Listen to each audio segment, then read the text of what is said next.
ऐ काश कि अब होश में हमें आने न पाए। ऐ काश कि अब होश में हमें आने न पाए। एक नगमा वफा का गाते ही जाए। हेलो फ्रेंड्स, स्वागत है आपका ए टू जेड पर। मैं अजीत कुमार आप लोगों का स्वागत करता हूं आज के इस नए वीडियो में। आज का जो हमारा वीडियो है वो है प्रमुख वचन एवं नारे के बारे में, कि कौन से व्यक्ति ने कौन सा नारा दिया, कौन सा वक्तव्य कहा। ये जो है इतिहास से रिलेटेड जीके हैं, जो कि हम लोग आज इसको पढ़ेंगे और बहुत ही अच्छे तरीके से इसको याद भी कर लेंगे। तो चलिए स्टार्ट करते हैं हम लोग। तो पहला है जन गण मन अधिनायक जय है। इसको किसने कहा है?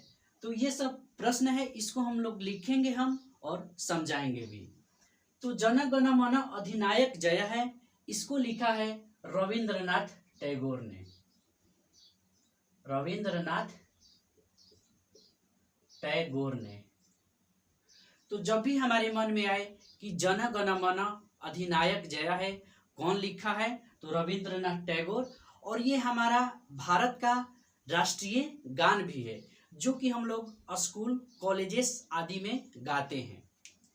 तो अगला है हमारा सारे जहां से अच्छा हिंदुस्तान हमारा, यानी कि सबसे जो अच्छा है हमारा हिंदुस्तान देश है, भारत देश है। इसको किसने कहा है?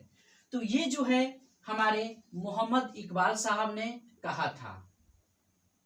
मोहम्मद इकबाल क्या कहा था? सारे जहां से अच्छा हिंदुस्तान हमारा, मोहम्मद इकबाल। अब अगला हम लोग चलते हैं, स्वराज हमारा जन्म सिद्ध अधिकार है। ये किसने कहा था? तो ये जो बोले थे बाल गंगाधर तिलक ने बोला था। बाल गंगाधर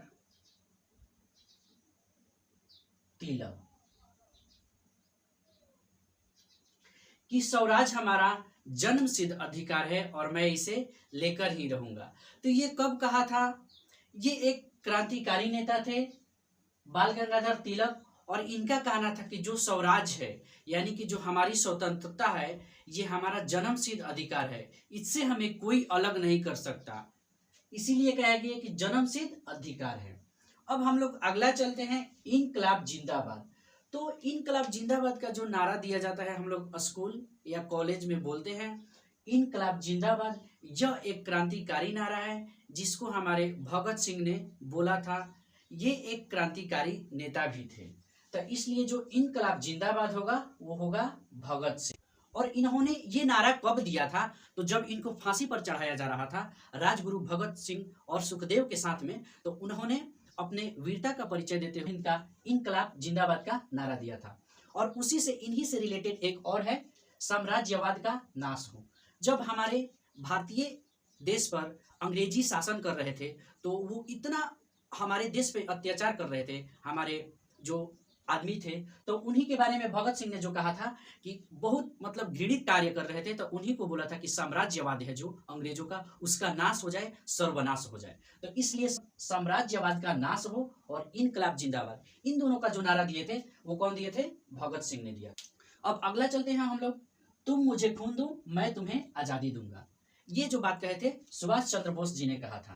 सुभाष चंद्र बोस ने क्या कहा था? कि तुम मुझे खून दो मैं तुम्हें आजादी दूंगा। फिर अगला चलते हैं, इन्हीं से रिलेटेड दो और है, एक है जय हिंद और अगला है दिल्ली चलो। इन्होंने जय हिंद का भी नारा दिया था, जो कि हम लोग जब राष्ट्रगान हमारे स्कूल में होता है, उसके बाद जब हम लोग बोलते हैं, नारा बोलने के लिए कहा जाता है, तो जय हिंद बोलते हैं और साथ में इनकलाब जिंदाबाद आदि सब भी नारा हम लोग बोलते हैं। तो जय हिंद साथ में याद रखना है, और दिल्ली चलो इसको भी किसने कहा था? तो सुभाष चंद्र बोस ने ही कहा था। अब हम लोग आगे चलते हैं, एक और भारत के महान व्यक्ति थे जो हीरो, उनके नारा के बारे में। तो उन्होंने वैसे तो बहुत सारे नारे दिए थे, बहुत सारी बातें बोली थी, लेकिन जो कुछ इंपॉर्टेंट है जो हमारे एग्जाम में हमेशा पूछे जाते हैं, जिनमें से है पहला करो या मरो, उसके बाद है अगला है हे राम, और एक और है भारत छोड़ो। तो करो या मरो, ये तीनों जो नारा था वो महात्मा गांधी जी ने दिया था। करो और मरो का नारा कब दिया था? ये जब अंग्रेजी शासन कर रहे थे तो उस समय जब भारत की स्वतंत्रता की होड़ लगी हुई थी कि भारत को जल्द ही स्वतंत्र करा दिया जाए, अंग्रेजों से मुक्त कर दिया जाए, तो उसी समय महात्मा गांधी ने भारत के देशवासियों से बोला था या तो हमें कर देना है या हमें मर जाना है, यानी कि हमें अंग्रेजों को भारत देश से बाहर भगा देना है, नहीं तो हम अपने प्राण न्यौछावर कर देंगे। उसके बाद इन्होंने अगला बात बोला था हे राम। तो हे राम कब बोले थे?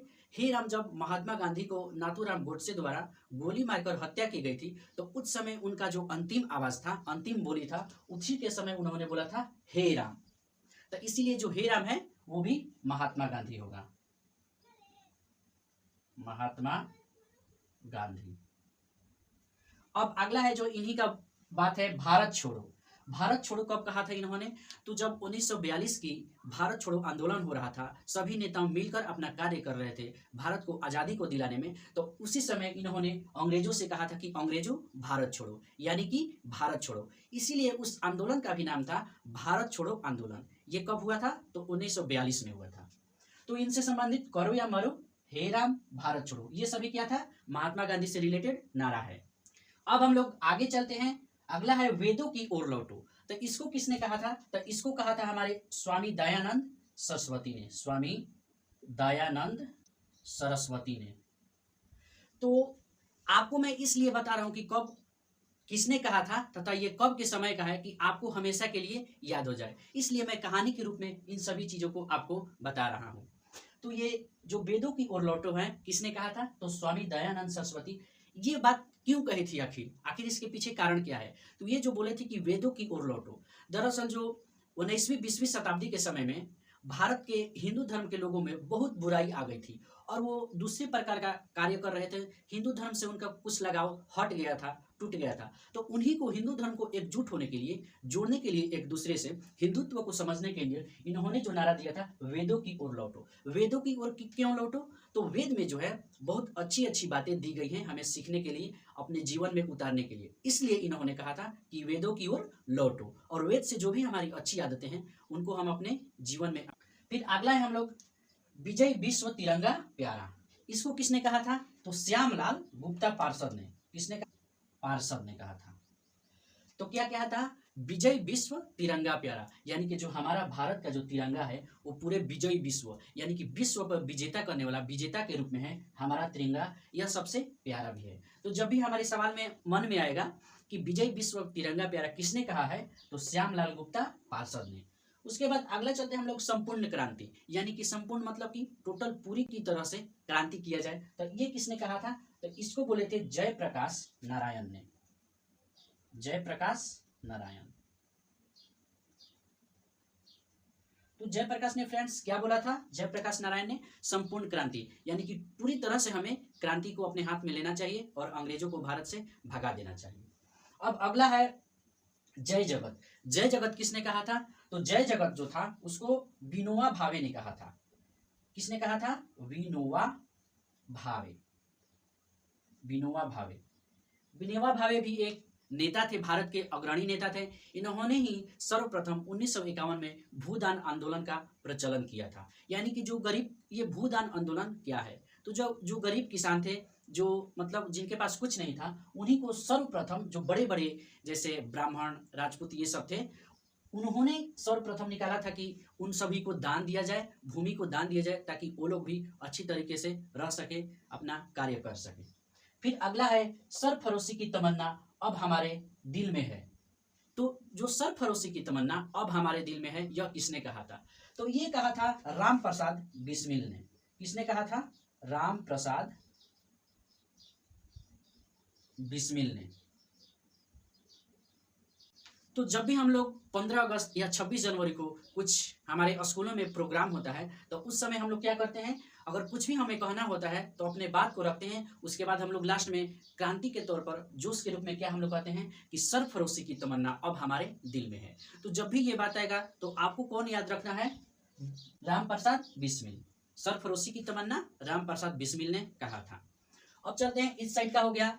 मुझे उम्मीद है कि आपको ये वीडियो फ्रेंड्स अच्छी लग रही होगी और याद भी होने वाला है कहानी की तरह बताने पर। अब अगला है साइमन कमीशन वापस जाओ। साइमन कमीशन क्या था और ये किसने कहा था? तो जो साइमन कमीशन है और ये दोनों वक्तव्य एक ही व्यक्ति ने बोला था, जिनका नाम था लाला लाजपत राय। लाला लाजपत राय। तो लाला लाजपत राय ने क्या कहा था कि साइमन कमीशन वापस जाओ, यानी कि साइमन गो बैक। इन्होंने ये कब कहा था और साइमन कमीशन क्या है, इसके बारे में भी आप थोड़ा सा जान लीजिए। तो 1927 में एक साइमन कमीशन का गठन किया गया था इंग्लैंड में, जो कि 1928 में भारत में आया था। तो ये भारत में जब आया तो पूरी तरह से इसका विरोध होने लगा, और उसी के रूप में इन्होंने लाला लाजपत राय थे, बोले कि साइमन कमीशन तुम वापस जाओ, भारत देश में मत आओ, जहां पर तुम थे वहीं पे चले जाओ। तो इसको वापस जाने का कारण क्या था, भगाने का भारत से कारण क्या था, और इसका भारत में व्यापक रूप में विरोध क्यों हो रहा था। तो जो साइमन कमीशन थे, इसमें जितने सभी अधिकारी थे, उसमें शामिल जो व्यक्ति थे वो सभी अंग्रेज थे, उसमें एक भी भारतीयों को शामिल नहीं किया गया था। तो इससे भारतीय के बारे में क्या ही बात हो सकती थी, वो सब तो अंग्रेजों की बातें होती। इसी की वजह से उसको कहा गया कि साइमन कमीशन वापस जाओ। ये कब की बात है, तो 1928 को, याद रखिएगा 1928। उसी के समय, उसी से देखिए रिलेटेड है, आप भी वो भी याद रखिएगा, मेरे सिर पर लाठी का एक एक प्रहार अंग्रेजी शासन के ताबूत की कील साबित होगी। ये भी जो बात कहे थे वो लाला लाजपत राय ने ही कहा था। ये उसी से रिलेटेड है, जब साइमन कमीशन हो रहा था और भारत में पूरे दंगे के रूप में बहुत घोर प्रदर्शन विरोध हो रहा था, तो लाला लाजपत राय को अंग्रेजों ने लाठी से प्रहार किया था। इनको लाठी से इतना मार मारा गया था, इसके विरोध को जब रोक रहे थे तो अंग्रेजों ने लाठी से बहुत प्रहार किया, इनको लाठी से मारा, जिनसे ये लाठी के मारने से ये गंभीर रूप से घायल हो गए थे, तथा कुछ दिनों के बाद इनकी मृत्यु हो गई। तो जब इनकी मृत्यु हुई थी, जब अंग्रेजों ने इनको लाठी से मारा था, तो उसी समय इन्होंने कहा था कि मेरे सिर पर लाठी का एक एक प्रहार जो है तुम्हारे अंग्रेजी जो शासन है उसके ताबूत की कील साबित होगा। तो ये किसने कहा था, ये दोनों वक्तव्य को हम लोग याद रखेंगे, लाला लाजपत राय ने कहा था। अब हम लोग आगे चलते हैं, जय जवान जय किसान, यानी कि इस नारा में क्या है, जवान भी जय रहे, विजय रहे, और किसान भी हमारे विजय रहे। तो इन दोनों के अगर वास्तव में देखा जाए तो इन दोनों के कृपा से ही हमारा देश चलता है।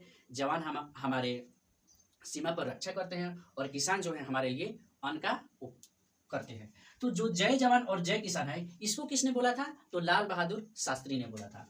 तो क्या होगा, जय जवान जय किसान, लाल बहादुर शास्त्री। लाल बहादुर शास्त्री ने जय जवान जय किसान। और ये कब कहा था, तो ये जो भारत पाकिस्तान का युद्ध हो रहा था 1965 में, उसी के दौरान ये नारा दिया गया था।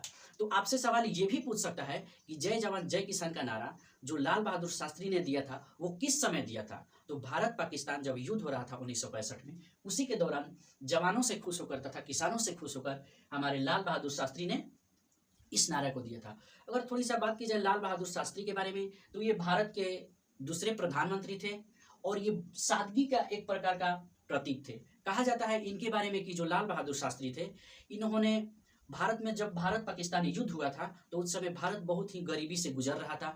इसके पास, भारत के पास बहुत ही कम मात्रा में खाने पीने के सामान जो थी, तो उस समय लाल बहादुर जो शास्त्री थे, एक ही धोती पर बहुत समय तक अपना जीवन व्यतीत किया था। और जब इनका धोती फट गया था तो उन्होंने अपने पत्नी से कहा था कि हम नया धोती नहीं खरीदेंगे, हम दूसरा वस्त्र नहीं पहनेंगे, तुम इसी को सिल दो, मैं इसी को पहनना चाहता हूँ। और ये बात इन्होंने क्यों कहा था, क्योंकि ये भारत के प्रधानमंत्री थे, और भारत के प्रधानमंत्री जब ऐसे हों तो हमारे जनता को भी जागना चाहिए। इसी के वजह से इनको कहा जाता है सादगी का प्रतीक।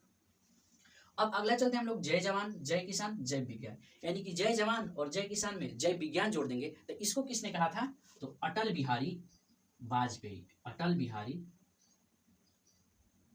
वाजपेयी। तो ये भी बात आता है कि ये बात कब कहा था अटल बिहारी वाजपेयी ने, तो ये बात जो कहा था 1999 में।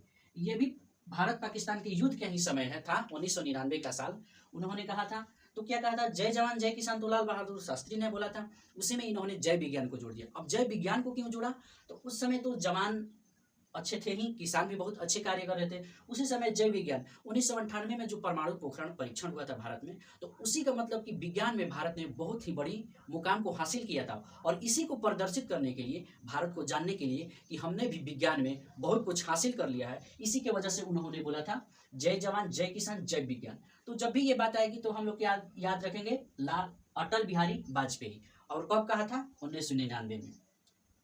फिर आगे बात करते हैं हम लोग वंदे मातरम। वंदे मातरम किसने कहा था? तो वंदे मातरम क्या है? भारत का क्या है? राष्ट्रीय गीत है। जबकि भारत का राष्ट्रीय गान क्या है? जन गण मन। उसको किसने लिखा है? रविंद्रनाथ टैगोर ने। तो जो वंदे मातरम है, वंदे मातरम को लिखा है बंकिम चंद्र चटर्जी ने। तो हम लोग क्या लिखेंगे? वंदे मातरम को बंकिम चंद्र चटर्जी। तो वंदे मातरम हम लोग का जो राष्ट्रीय गीत है, वंदे मातरम सुजलाम सुफलाम मलयज शीतलम सस्य श्यामलम वंदे मातरम। इसको किसने लिखा है? बंकिम चंद्र चटर्जी ने। फ्रेंड्स, आप इस वीडियो को 1 से 2 बार देखेंगे, मुझे गारंटी है कि ये आपको हमेशा के लिए याद हो जाएगा। अब आगे चलते हैं। कर मत दो। कर मत दो किसने कहा था? तो ये कहे थे हमारे सरदार वल्लभ भाई पटेल ने। सरदार वल्लभ भाई पटेल ने। इन्होंने ये क्यों कहा था? तो जब बारदोली में कुछ विद्रोह हो रहा था, बारदोली की महिलाएं अंग्रेजों के खिलाफ विद्रोह कर रही थी, तो उसी समय उनसे किसानों से वहां से कर लिया जाता था भारी मात्रा में। तो उसी के समय हमारे सरदार वल्लभ भाई पटेल ने, गुजरात में जो बारदोली है एक स्थान, तो कर मत दो, सभी व्यक्तियों से, वहां के जनता से हमारे सरदार वल्लभ भाई पटेल ने क्या कहा था कि हमें कर नहीं देना है। अंग्रेजों को कर क्यों देंगे भाई? हम लोग सब चीज उपज करेंगे, उसको ऐसे ही फ्री में दे देंगे, ये तो कोई बात नहीं हुआ। इसी की वजह से इन्होंने कहा था कर मत दो। तो जब भी आएगा कर मत दो तो सरदार वल्लभ भाई पटेल। उसके बाद अगला है हम लोग का बात, who lives if India dies. यानी कि कौन रहेगा भारत में जब भारत ही नहीं रहेगा, यानी कि भारत मर जाएगा। तो ये किसने कहा था?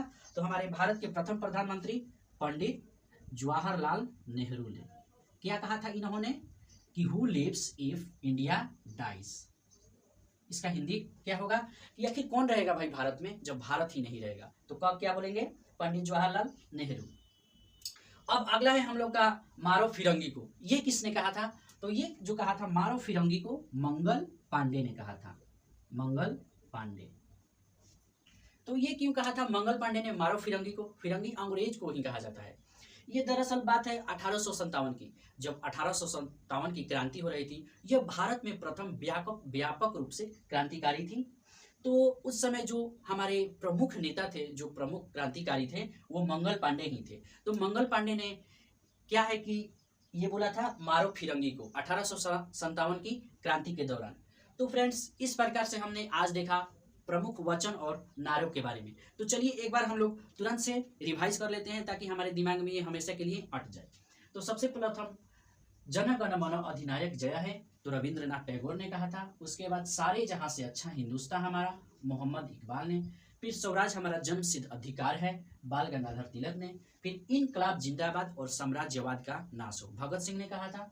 फिर अगला है तुम मुझे खून दो मैं तुम्हें आजादी दूंगा, और उसी में है जय हिंद, और एक और है दिल्ली चलो। इन जो तीनों का नारा था, ये तीनों नारा आप याद रखिएगा, किनसे है? सुभाष चंद्र बोस से। फिर अगला है महात्मा गांधी से रिलेटेड 3 नारा, करो या मरो। उसके बाद हे राम और भारत छोड़ो, महात्मा गांधी। वेदों की ओर लौटो, स्वामी दयानंद सरस्वती। उसके बाद विजय विश्व तिरंगा प्यारा, श्यामलाल गुप्ता पार्षद। अब इसको रिवाइज करते चलिए, जय जगत विनोबा भावे, संपूर्ण क्रांति जयप्रकाश नारायण। उसके बाद अगला है सरफरोशी की तमन्ना अब हमारे दिल में है, इसको किसने बोला था? राम प्रसाद बिस्मिल ने। अब इधर की तरफ आते हैं तो Simon commission go back and मेरे सिर पर लाठी का एक एक प्रहार अंग्रेजी शासन के ताबूत की कील साबित होगी, उसको लाला लाजपत राय ने कहा था। फिर अगला है जय जवान जय किसान, लाल बहादुर शास्त्री 1965 के दौरान। फिर अगला है जय जवान जय किसान जय विज्ञान, अटल बिहारी वाजपेयी ने 1999 के दौरान। फिर अगला है वंदे मातरम, बंकिम चंद्र चटर्जी ने। कर मत दो, सरदार वल्लभ भाई पटेल ने। और who lives if India dies, Jawaharlal Nehru ने। और अगला है मारो फिरंगी को, मंगल पांडे ने। तो फ्रेंड्स, ये कैसा लगा आपको वीडियो, ये हमें कमेंट में जरूर बताएं, और आपको किस चीज़ पर वीडियो चाहिए ये भी हमें बताएं। मिलेंगे नेक्स्ट वीडियो में, तब तक के लिए जय हिंद, जय भारत एंड थैंक यू।